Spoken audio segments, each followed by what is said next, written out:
Bonjour à tous, nous nous retrouvons aujourd'hui pour la pharmatinale numéro 5. Je suis Hicham Marty, pharmacien, fondateur de Pharmabiote, école de formation sur la micronutrition et le microbiote entre autres.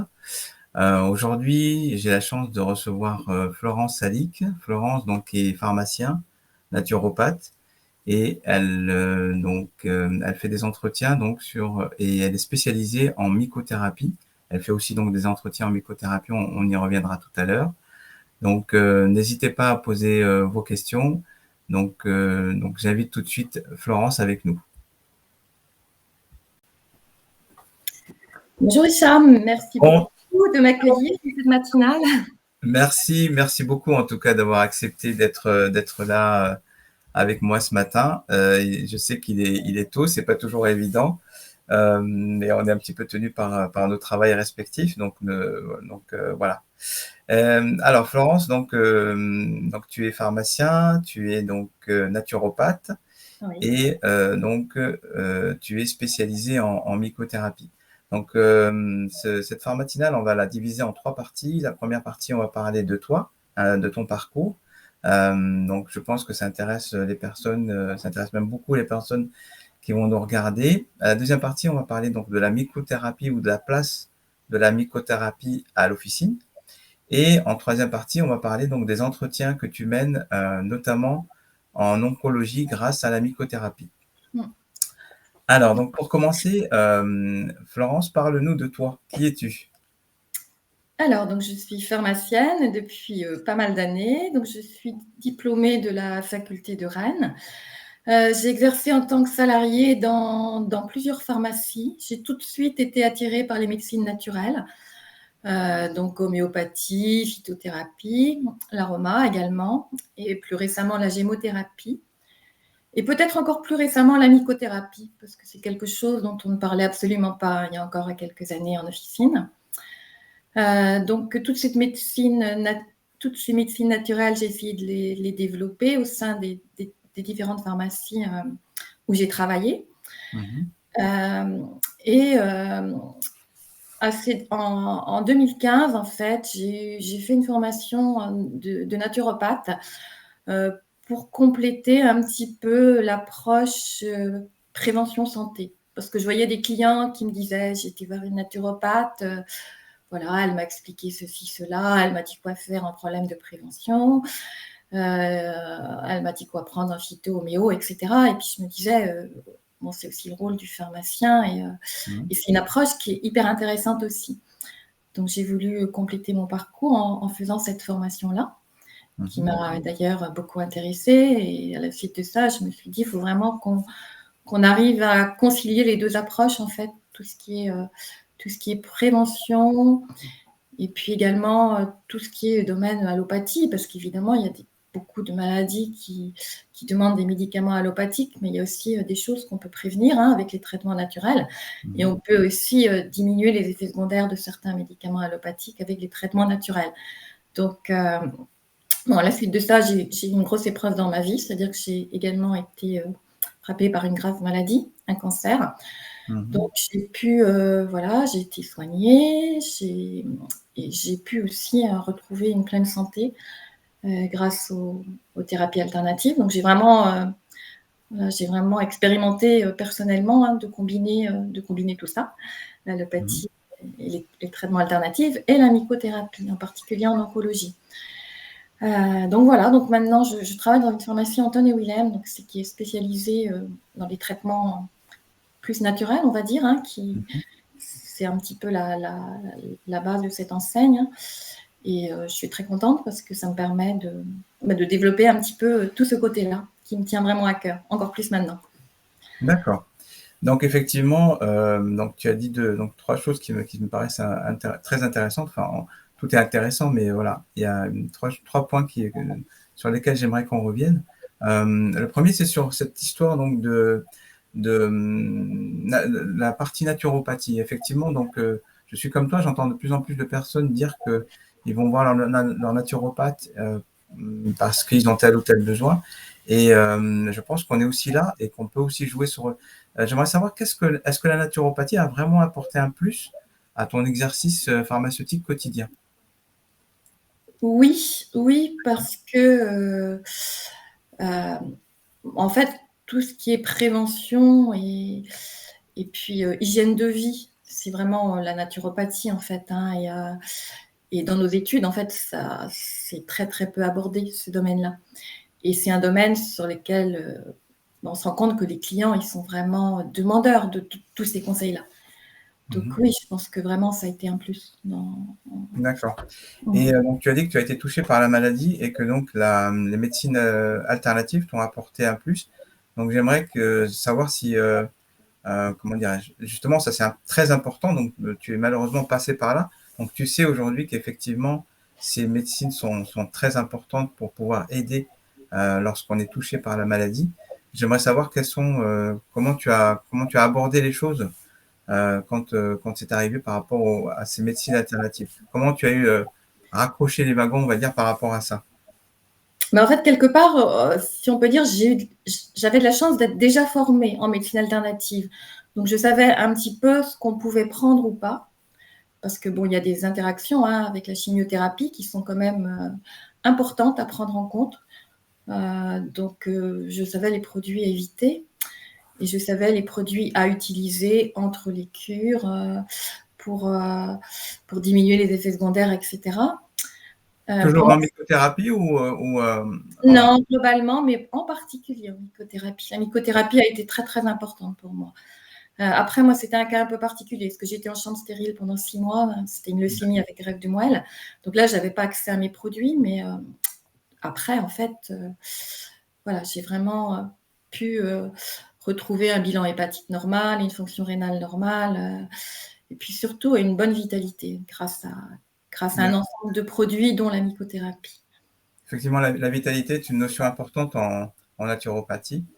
Au niveau donc de la prévention, en fait, il y a 4 éléments donc, que j'ai relevés qui me paraissent importants. La prévention. Donc, effectivement, la prévention, c'est un petit peu le parent pauvre. Alors déjà, je rappelle que donc nous sommes toujours en direct sur la Pharmatinale avec Florence Ali qui est spécialisée en mycothérapie. Et donc, n'hésitez pas à poser vos questions en direct. On y répondra avec plaisir. Donc Florence, oui, je parlais donc de la prévention, qui est un petit peu le parent pauvre de notre profession et de la santé en général en France. On attend toujours qu'il se passe quelque chose pour pouvoir faire, alors qu'en fait, je pense qu'il faudrait avoir comment dirais-je, la démarche inverse, c'est-à-dire vraiment jouer à fond cette carte de la prévention, puisqu'encore une fois, nous voyons les patients tous les mois, nous les voyons très régulièrement, au moins, et nous les voyons se dégrader quand c'est le cas, ou du moins quand ils ont un Mmh, problème, on le voit ouais, tout de suite. mmh. Et donc, je pense que l'apport des médecines, quel est l'apport des médecines naturelles par rapport à cette prévention?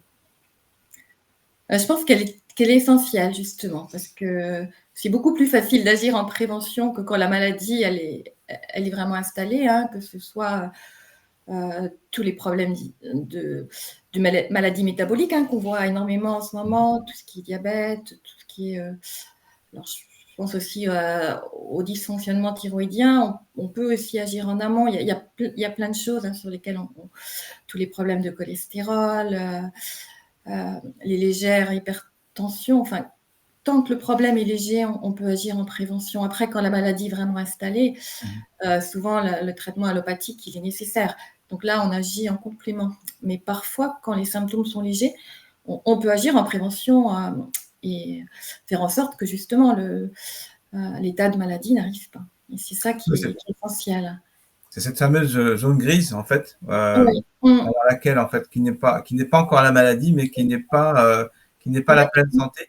exactement. Effectivement, cette zone, elle est occupée par beaucoup de gens qui, malheureusement, Oui, l'ignorent. oui, Et c'est à nous de leur faire prendre un petit peu conscience ouais. de ce qui se passe, parce qu'on le voit, on le sait.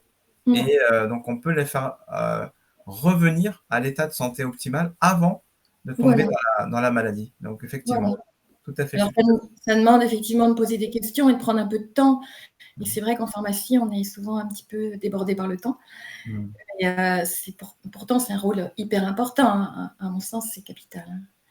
C'est vrai qu'en ce moment, on est un petit peu tous débordés, mais je pense qu'il faut toujours garder à l'esprit cette histoire, donc cette idée de prévention et donc d'observer nos patients et au moins leur poser des questions pertinentes, on va dire, pour pouvoir détecter les éventuelles dégradations de leur santé et pouvoir revenir en arrière parce que c'est très important, tout à fait. Oui, oui. En micronutrition aussi d'ailleurs, hein.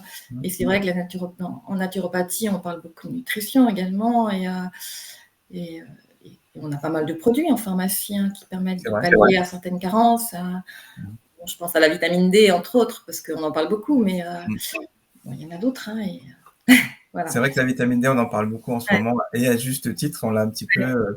sous-évaluée pendant des années et aujourd'hui, elle revient en force Mmh. avec l'actualité. Alors, tu parlais aussi donc, je rappelle que vous pouvez toujours poser vos questions en direct. Il y a pas de problème. On est là pour ça. Sur donc la mycothérapie ou la place de la mycothérapie à l'officine avec Florence Ali, qui est donc pharmacien naturopathe et qui s'est spécialisé en mycothérapie, qui a la gentillesse d'être avec nous ce matin.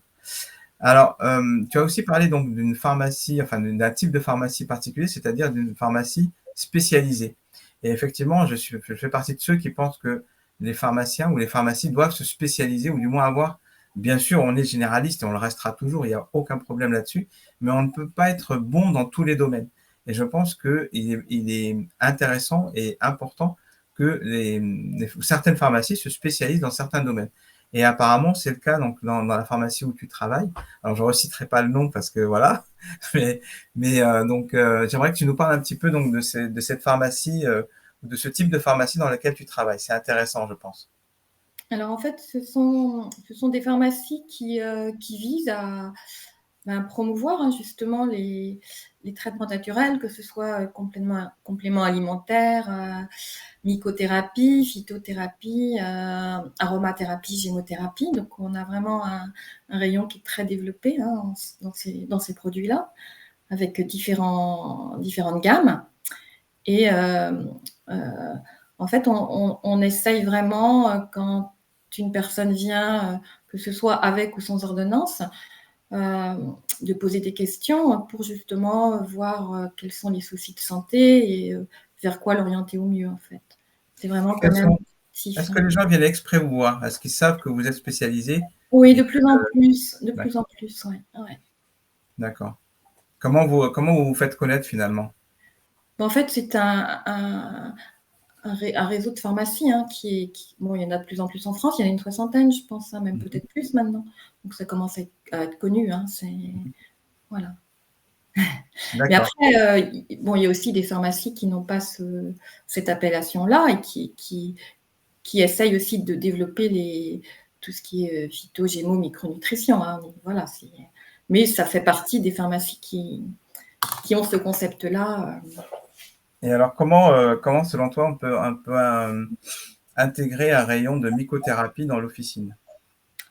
Alors, c'est une excellente question parce que la mycothérapie n'est pas connue. Donc en fait, quand avec des clients, je vais parler phyto, aroma, micronutrition, même gémothérapie, ils connaissent. Par contre, quand on parle de mycothérapie, en général, ils ne connaissent pas. Donc je vois souvent une lueur d'incrédulité dans leurs yeux. Ils se demandent, mais de quoi elle me parle? Pour eux, hein, mycothérapie, champignons, c'est un peu... on ramasse des champignons, on va voir le pharmacien parce qu'on ne sait pas ce que c'est et on lui demande un conseil. Donc là, je parle de champignons médicinaux qui vont viser à stimuler l'immunité, à moduler l'immunité quand il y a une maladie auto-immune et qui vont être vraiment, qui vont posséder beaucoup de propriétés, beaucoup de vertus. Et il faut vraiment que j'explique parce que voilà, c'est un concept qui n'est pas encore très connu. Tout simplement, je pense, parce que voilà, on n'en parle pas depuis très longtemps, hein. Moi, quand j'ai commencé la pharmacie, voilà, je suis assez proche de la retraite maintenant. Bon, voilà, la mycothérapie, je ne savais absolument pas ce que c'était non plus. Je pense qu'on n'en parle que depuis une dizaine d'années et beaucoup plus quand même depuis 4 ou 5 ans. Et voilà, alors après, alors quand on parle de mycothérapie, donc moi je l'utilise beaucoup, je conseille beaucoup l'immunothérapie pour tout ce qui est problème d'immunité, hein, les personnes qui ont une immunité un petit peu faible. En cancérologie également, hein, aussi bien pour l'état général que pour mieux supporter les traitements. Ça peut aussi être donné, les champignons, ils ont un effet hépatoprotecteur, ils ont un effet sur le cholestérol, enfin, ils ont pas mal de vertus. En fait, ils sont assez faciles à conseiller. Il y a quelques contre-indications quand même, hein, qu'il faut savoir. Par exemple, ils sont fluidifiants, donc avant une opération chirurgicale, il faut les arrêter une semaine avant. On a beaucoup de patients qui sont sous anticoagulants, sous Xarelto, hein, par exemple, tu dois certainement en connaître. Et du coup, bon, voilà, faut quand même leur dire qu'il peut y avoir quelques interactions. Il y a quelques rares personnes qui ont une intolérance aux champignons. Donc, s'ils nous disent je supporte pas les champignons alimentaires, enfin voilà, ça me donne des allergies, bon voilà, effectivement, on n'insiste pas. Quelques rares problèmes de nausées, mais c'est très très rare. Enfin, en général, c'est quand même très très bien supporté. Et avec des effets qui sont vraiment, vraiment assez fabuleux, à mon sens. Hein. Mais il faut expliquer. Il faut expliquer parce que les gens, ils ne vont pas entrer dans la pharmacie en disant voilà, je voudrais de la mycothérapie, je voudrais du reishi, je voudrais du Ganoderm, je voudrais du maïtake, du shiitake. Non, absolument pas. C'est à nous d'aller leur dire, vu vos problèmes de santé, peut-être que ce serait bien d'adjoindre à la mycothérapie pendant quelques mois. Et je pense que ça pourrait améliorer pas mal de choses. Et il faut expliquer, il faut passer du temps à expliquer parce que autant comme l'aroma c'est connu, les gens ils viennent en disant je voudrais une huile essentielle de titri, d'eucalyptus. Autant comme là, non. Mais bon, ce qui me fait plaisir, c'est que voilà, je n'ai jamais quelqu'un qui vient en disant je voudrais être soigné en mycothérapie. Par contre, quand ils sont contents, les gens ils reviennent demander les produits. D'accord. Ça veut dire que ça marche.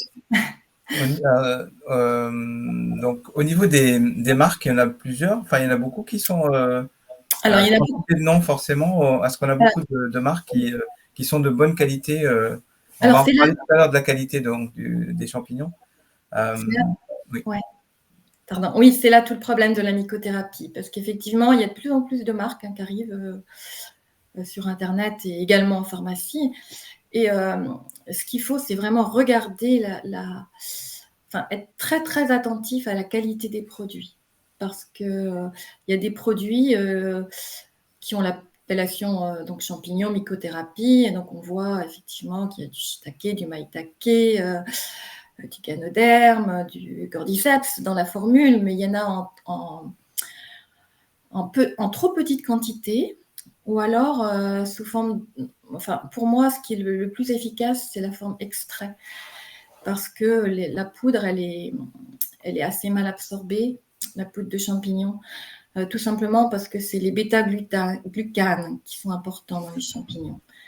Et donc, les bêta-glucanes, ils sont assez peu biodisponibles dans la poudre. Il faut une extraction. Donc, quand il y a des produits avec uniquement de la poudre de champignons, bon, c'est intéressant, hein, mais les bêta-glucanes seront assez mal absorbés. Donc, il faut déjà regarder si c'est une poudre, si c'est un extrait, quelle est la teneur en bêta-glucanes.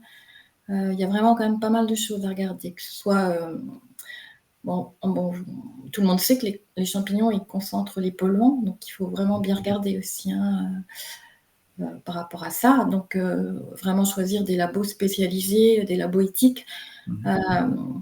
En phytothérapie, c'est très important, mais je pense qu'en mycothérapie, c'est encore plus important. D'accord. Alors justement, ça m'amène à une question qui coule un petit peu sous le sens par rapport à ce que tu dis. C'est donc il faut se former. Donc on peut pas faire de la mycothérapie comme ça. C'est un peu comme l'aroma, comme la phyto, comme la micronutrition. Alors, est-ce qu'il existe à ta connaissance des formations et en même temps, donc je vais poser la deuxième question, là, des livres de référence. J'en profite aussi pour dire donc à ceux qui nous regardent que je les remercie donc d'être avec nous ce matin. Je leur dis bonjour et puis vous pouvez poser vos questions donc, à Florence. Elle est là donc jusqu'à 7h, jusqu'à 8h moins le quart pour pouvoir répondre à vos questions sur la place de la mycothérapie à l'officine. Et donc on va revenir donc sur la formation ou les formations à ta connaissance et sur des livres éventuellement de référence que tu pourrais nous conseiller.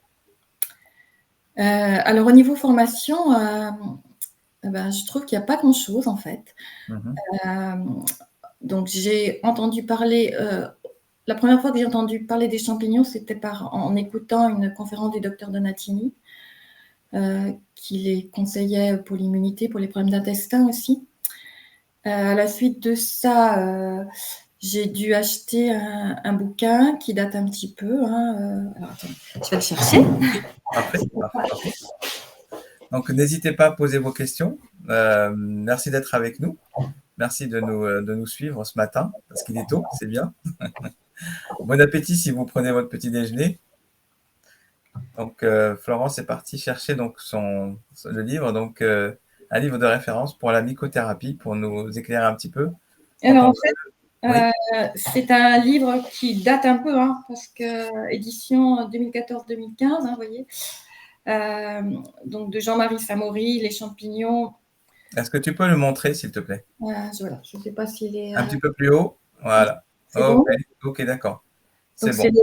c'est le premier livre en fait que j'ai D'accord. acheté, qui est D'accord. très bien fait d'ailleurs, qui est très intéressant. Après, donc du coup, j'ai aussi discuté pas mal avec des médecins qui sont micronutritionnistes et qui utilisaient les champignons. Donc voilà, je me suis, il y en a deux en particulier, donc je me suis, voilà, j'ai beaucoup discuté avec eux par rapport à ce rôle des champignons. On peut les citer, hein. Il n'y a pas de problème. Après, voilà, bon, je préfère peut-être. D'accord, pas de Voilà, souci. mais bon, donc je suis en Bretagne, donc voilà, c'est des médecins bretons. D'accord. Et du coup, donc ils m'ont conforté dans le fait que les champignons étaient intéressants. Donc il y en a il y a un de ces médecins d'ailleurs qui me les a conseillés aussi pendant ma leucémie. Et donc après, j'ai une formation par un laboratoire qui est très connu comme étant distributeur de champignons de qualité. Et D'accord. voilà, donc je suis un petit peu aussi. Voilà, j'ai fait des recherches aussi par moi-même sur Internet. Comme ça me passionnait, j'ai voulu pousser de plus en plus.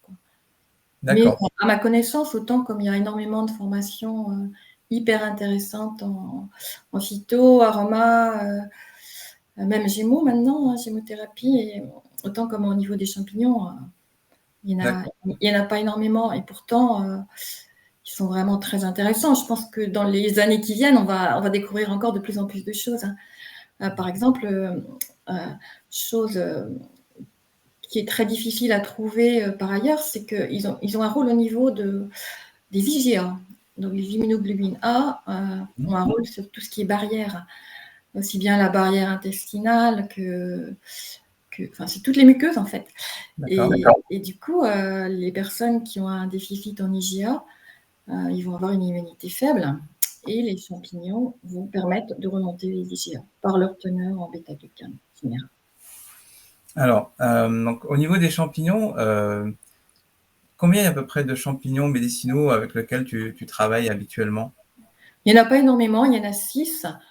Alors, donc les plus connus, on va dire, c'est le reishi ou Ganoderm. Donc, il est très concentré en bêta-glucane, donc il a un rôle dans l'immunité. Alors, il faut savoir que tous les champignons sont également immunomodulateurs. Donc, ils vont stimuler l'immunité, mais ils ne vont pas la stimuler trop. C'est-à-dire qu'on ne risque pas une maladie auto-immune quand on prend des champignons. On ne risque pas d'augmenter ses problèmes d'allergie parce qu'en fait, ils modulent, en fait. Donc, quand l'immunité, elle est excessive, en principe, je dis bien en principe parce que voilà, il peut quand même y avoir des exceptions, mais il n'y a pas de problème. C'est pas comme une plante comme l'échinacée, par exemple. On sait très bien que l'échinacée, il faut faire attention avec les gens qui ont une maladie auto-immune. Les champignons, c'est pas le cas. Donc le reishi, il est très très intéressant pour son action sur l'immunité, très utilisé en cancérologie. Il va stimuler les lymphocytes NK, il va augmenter l'activité des macrophages. Enfin, je parle en cancérologie, mais il est aussi les personnes qui font des infections à répétition en hiver, on peut tout à fait leur conseiller ces champignons-là. Tout ce qui est viral aussi, hein, parce que la plupart des champignons, ils ont une action antivirale. Et on sait bien que déjà les virus, on en parle beaucoup en ce moment, mais sans parler de tout ce qui est Covid. Alors justement, j'en profite que tu parles de ça. Pour la Covid, qu'est-ce qu'on peut conseiller comme... Alors, on pourrait tout à fait conseiller les champignons, hein, tout à fait. Est-ce qu'il y en a en particulier Alors, reishi, donc Ganoderme, le Coriolus, mais qui est difficile à trouver en France, et Maitake, Shiitake également, hein, ces 4-là. D'accord. Voilà. On les prend en même temps, Alors, très souvent, on les trouve en même temps. Et en fait, ils agissent en synergie, donc ça peut être bien. Hein. Souvent, les labos vont vous proposer une formule où il y a 4 ou 5 champignons en même temps. Et je trouve que c'est très intéressant, d'ailleurs. Après, si on veut aller plus sur un problème allergique, on ira peut-être plus sur l'Agaricus blazei, le champignon du soleil. Quand on veut aller plus pour un problème élimination métaux lourds, on ira plus sur le shiitake ou diminution du cholestérol. Enfin, ils ont chacun leur spécificité, mais ils ont un tronc commun, c'est qu'ils sont tous immunomodulateurs. Donc, on risque pas trop de se tromper, en fait, avec les champignons. Au niveau des effets secondaires, est-ce qu'il faut faire vraiment très attention ou tu en as parlé un petit peu tout à l'heure? Il faut faire attention à tout ce qui est... donc, c'est fluidifiant, les champignons. Donc, quelqu'un qui a une attention... Ils le sont tous? Ils le sont tous, oui. D'accord. Ils le sont tous. Donc, il faut savoir que quelqu'un qui vous dit j'ai un cancer, je me fais opérer, j'ai une chirurgie dans 3 jours, on ne va pas lui conseiller les champignons. On va lui dire d'attendre. Il faut les arrêter au moins 7 jours avant l'opération chirurgicale. Hein, et puis, pareil, il faut attendre au moins 7 jours pour les reprendre. Et donc, pareil, quand il y a une intervention, même une simple intervention dentaire, je ne les conseille pas avant quand même par rapport à cet effet-là. Donc, les gens qui sont sous anticoagulants oraux, il y en a beaucoup, hein, ils peuvent en prendre, mais par contre, il faut que ce soit sous contrôle d'un médecin. Il faut que le médecin contrôle un petit peu plus pour pas qu'il y ait de problème. Alors, autrement, l'autre contre-indication, c'est toujours femme enceinte allaitante, hein, parce que voilà, c'est une contre-indication. C'est comme moi qu'en pharmacie, la femme enceinte ou qui allaite, on ne peut vraiment pas donner grand-chose. Hein. Il y a plein de choses qui sont contre-indiquées, même si parfois c'est plus par mesure de précaution. Hein.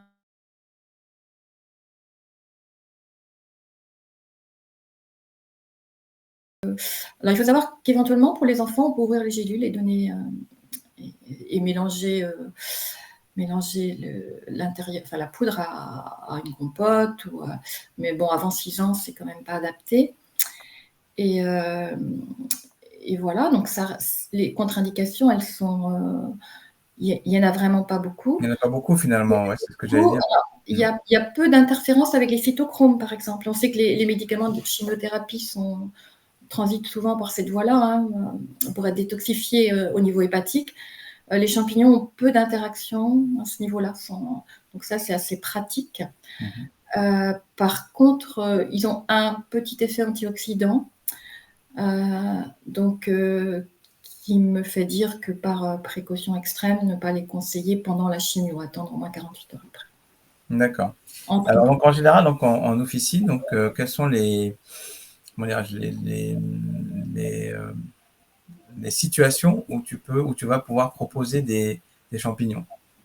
Donc, quels sont les types de profils, on va dire, ou de problèmes sur lesquels tu vas positionner les champignons? Alors, je vais les positionner, d'abord pour les personnes qui ont une immunité faible, qui sont tout le temps malades, chez lesquelles, par exemple, on a déjà essayé l'homéopathie, la phyto, avec des résultats un petit peu décevants. Là, j'irai sur les champignons. Après, j'ai oublié d'en parler, mais ce qui peut être un frein chez certaines personnes, c'est le coût, parce que ça a quand même un coût. Quand on prend des champignons qui sont suffisamment dosés, des extraits suffisamment dosés. C'est pour ça que je mets quand même en garde un peu les personnes qui achètent des produits insuffisamment dosés et pas très chers sur Internet, en leur disant méfiez-vous parce que ce sera probablement pas efficace. Donc j'explique aux personnes qu'effectivement c'est un coût, mais que par ailleurs le champignon, il va avoir la mycothérapie, elle va avoir plusieurs effets. Elle va agir sur l'immunité, elle va agir aussi au niveau intestinal, par exemple. Les gens, ça j'en ai peut-être pas assez parlé, mais les gens qui ont des problèmes intestinaux, les champignons, ils ont un rôle prébiotique, ils ont un rôle réparateur des muqueuses. Et donc, ça, par contre, ça va pas se faire du jour au lendemain. Il faudra les prendre pendant un certain temps. Mais ça, c'est quand même une action qui est intéressante parce qu'on voit beaucoup de personnes avec un intestin irritable. Moi, tu as dû voir en officine, c'est vraiment un conseil qui est très, très fréquent. Donc là, ils ont un rôle intéressant. Donc les défenses, donc après en oncologie, donc ça fait vraiment partie des produits que je vais conseiller pour une personne qui a un cancer. Donc soit alors je dirais en prévention, quand il y a une personne qui a un terrain précancéreux ou qui a eu pour éviter les rechutes. Ça peut aussi être donné pendant, en respectant bien les précautions d'emploi, mais entre les cures, par exemple, ça peut tout à fait être donné parce que c'est un rôle hyper important. Déjà, les personnes, parce que les champignons, ils sont aussi anti-asthéniques, donc ils vont avoir une meilleure vitalité, ils vont se sentir mieux.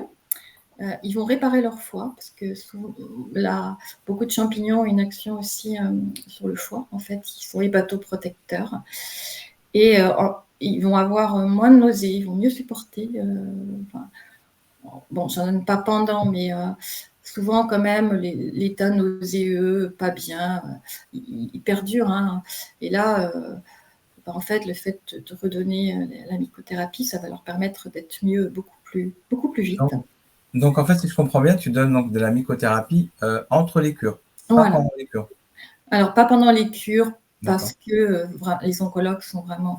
la plupart des oncologues, ils n'aiment pas trop qu'on donne des produits naturels. Alors, justement, comment ça se passe, la relation avec les oncologues quand tu proposes la mycothérapie? Est-ce que tu leur écris? Est-ce que tu leur...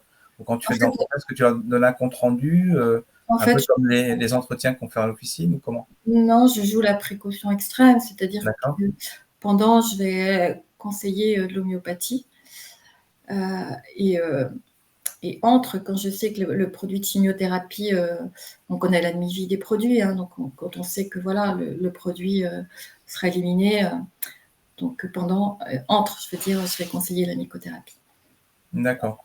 Et est-ce que tu as des médecins, ou tu parlais de médecins tout à l'heure qui sont intéressés, ou des oncologues qui ont manifesté leur intérêt ou leur curiosité par rapport à cette thérapie, on va dire? Alors, les oncologues, il y en a à l'étranger, en Espagne en particulier, je sais que c'est utilisé en oncologie, Il y a pas mal de recherches en Espagne. En Espagne, ils utilisent le Coriolus en particulier. Coriolus et Ganoderm, c'est utilisé dans les hôpitaux. Donc au Japon, c'est utilisé depuis longtemps déjà. En France, par contre, à ma connaissance, c'est pas utilisé. Mais je connais des médecins micronutritionnistes et homéopathes qui conseillent. Qui conseillent même pendant. Moi, je prends pas le risque parce que je suis pas médecin. D'accord, ok. Et donc effectivement, il y a même des recherches sur, tu m'arrêteras si je me trompe, en EHPAD. Alors oui. Alors en EHPAD, c'est plus pour les gens, on sait bien que quand on vieillit, on a moins de tonus, moins d'énergie, on est plus fatigable. Donc en EHPAD, c'est plus pour le tonus. Et c'est vrai que, donc là, je vais parler d'un champignon, c'est le cordyceps. Donc le cordyceps, c'est le champignon qui redonne de la vitalité. C'est un champignon particulier, c'est un champignon chenille, donc il vit aux dépens d'une chenille. À l'état naturel, il est récolté au Tibet et il va parasiter une chenille et il va tuer la chenille et on le récolte au Tibet à ce moment-là. Et en fait, ça coûte... il y en a de moins en moins et donc maintenant, on arrive à le cultiver avec un substrat qui ressemble enfin, on essaie de se rapprocher le plus possible de la chenille pour le cultiver, en fait, ce champignon. D'accord. C'est un champignon qui est très utilisé par les sportifs parce qu'il donne énormément d'énergie. D'accord. J'ai entendu aussi qu'en EHPAD, on avait obtenu de très bons résultats par rapport à la Covid avec les champignons. Il y a eu des essais et des publications sur des résultats assez impressionnants sur la prévention de la Covid. Ça ne m'étonne pas parce qu'ils sont très antiviraux, les champignons. Très, très antiviraux. Et même, par exemple, le BV, donc le virus de la mononucléose, c'est vrai que les gens, ils ont du mal à s'en débarrasser. Et puis, c'est un virus qui peut se réactiver, donner beaucoup de fatigue. Et ben, avec les champignons, le shiitake en particulier, on arrive vraiment à s'en débarrasser.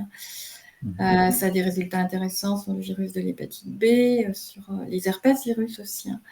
Bon, après, comme c'est un certain coût, en officine, je ne vais pas les conseiller en première intention chez quelqu'un qui fait un bouton d'herpès. Par contre, chez quelqu'un qui fait des récidives, qui arrive tous les mois en disant « j'arrive pas à me débarrasser de mon bouton d'herpès », malgré le vaccinotoccinum en homéopathie, malgré les huiles essentielles, là, je vais sur la mycothérapie et en général, il y a des résultats.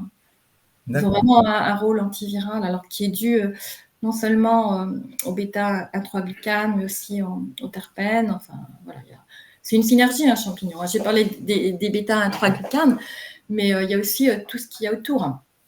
Et c'est pour ça que dans certains labos aussi, on va trouver l'extrait de champignon, mais aussi la poudre, c'est-à-dire pour avoir vraiment le totem, tout le champignon. Parce que même si les bêta-glucanes ne sont pas dans la poudre, ne seront pas intéressants parce que pas très peu biodisponibles, il y a d'autres parties, d'autres constituants plutôt du champignon qui pourraient être intéressants dans la poudre. Donc, quelquefois, on trouve mélange extrait-poudre, ça peut être intéressant.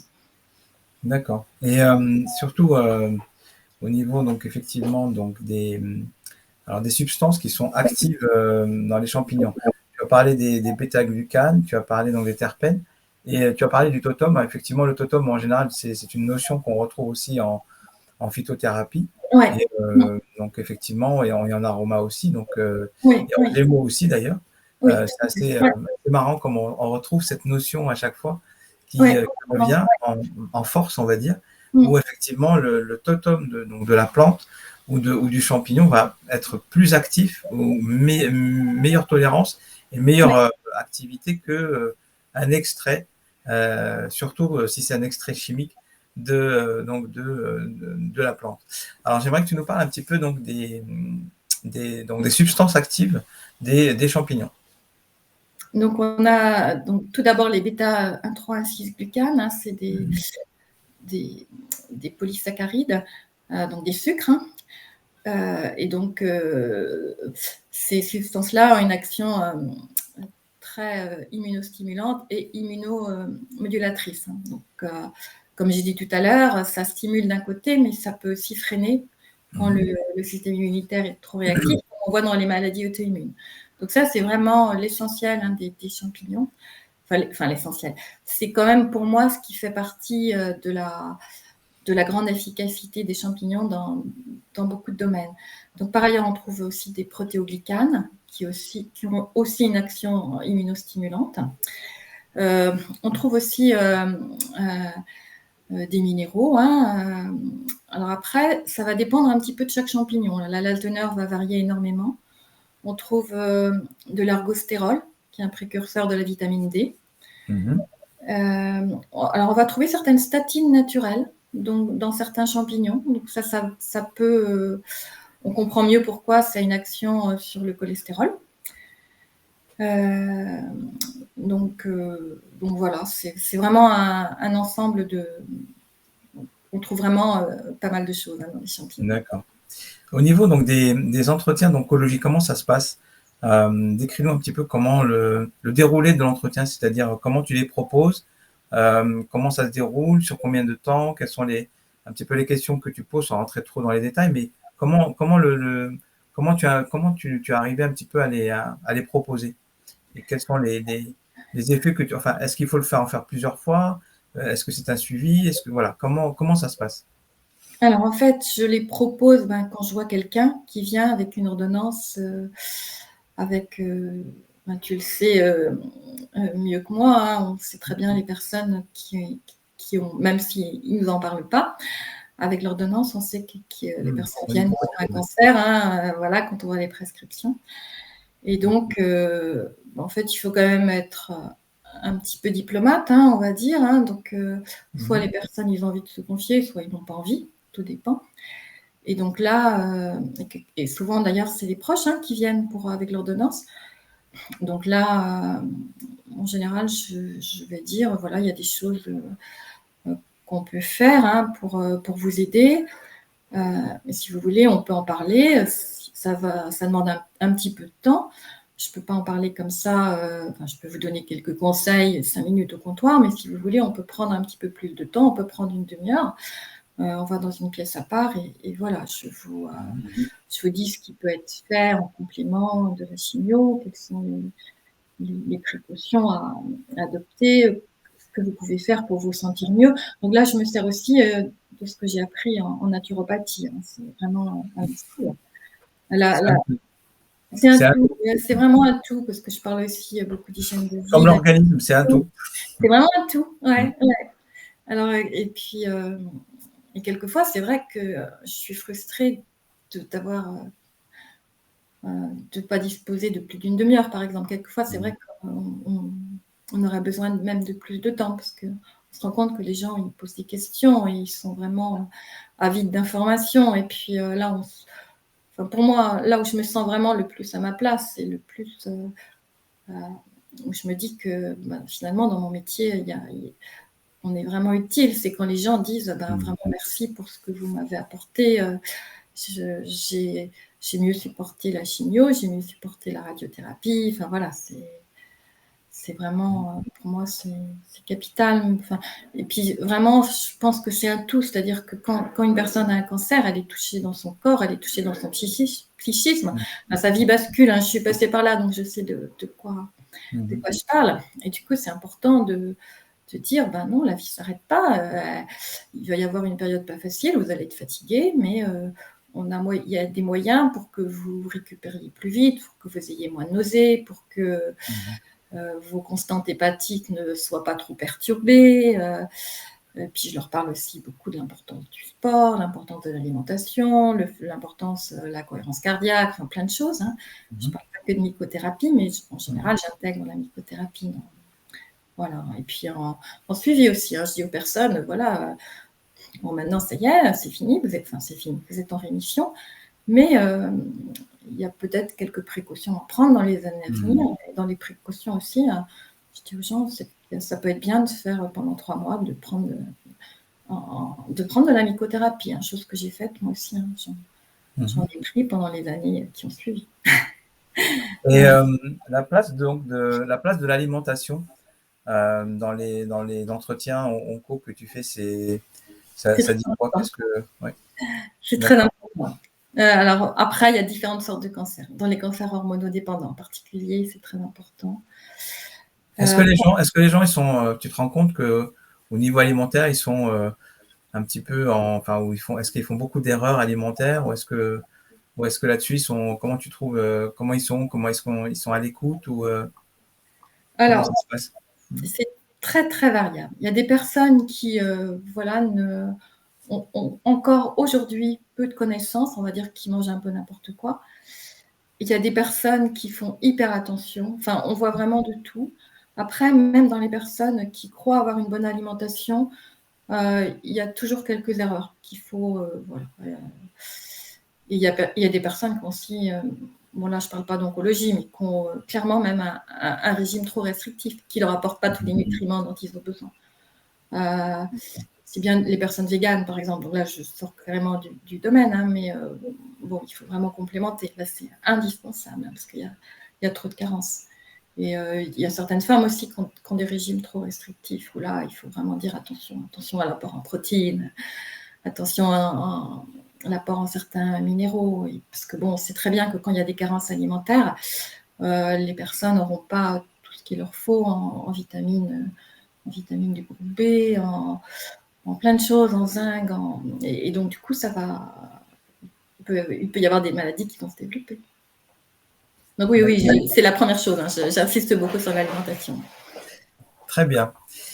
Eh bien, écoute, Florence, on arrive à la fin donc, de cet entretien matinal, donc fin matinale donc, numéro 5, on va dire. Encore une fois, je te remercie beaucoup d'avoir été avec nous et de nous avoir éclairé sur la mycothérapie à l'officine. Je retiendrai surtout, enfin, bien sûr, tout l'entretien, mais un mot que tu as dit, donc nous sommes utiles. Et ça, c'est, je pense, très, très, très important. Merci à ceux qui nous ont suivis. Apparemment, donc, ils étaient très intéressés par le sujet parce qu'ils, du coup, ils n'ont pas encore des questions, etc. Mais c'est un peu normal puisque c'est un sujet qui est un petit peu méconnu et c'est un petit peu pour ça que je voulais qu'on fasse cette entrevue. Et puis, ben, ça nous permet de voir donc un pharmacien un autre pharmacien encore parmi ceux qui viennent, qui ont la gentillesse d'accepter de venir pour pouvoir effectivement nous montrer un petit peu d'autres facettes de notre métier. Je te souhaite une excellente journée et puis je te remercie encore une fois. Je te laisse le mot de la fin. Merci beaucoup en tout cas de m'avoir écouté et puis j'espère de tout cœur que... Alors, donc il y a Céline qui nous dit merci à vous deux. C'était très intéressant. Bonne journée. Je crois qu'on va... Merci. Merci à toi, Céline, de nous avoir suivis. Puis merci à toi hein, pour Et puis, cette matinale. merci beaucoup. Très intéressant. Et bonne journée. Bonne journée. Au revoir. Merci.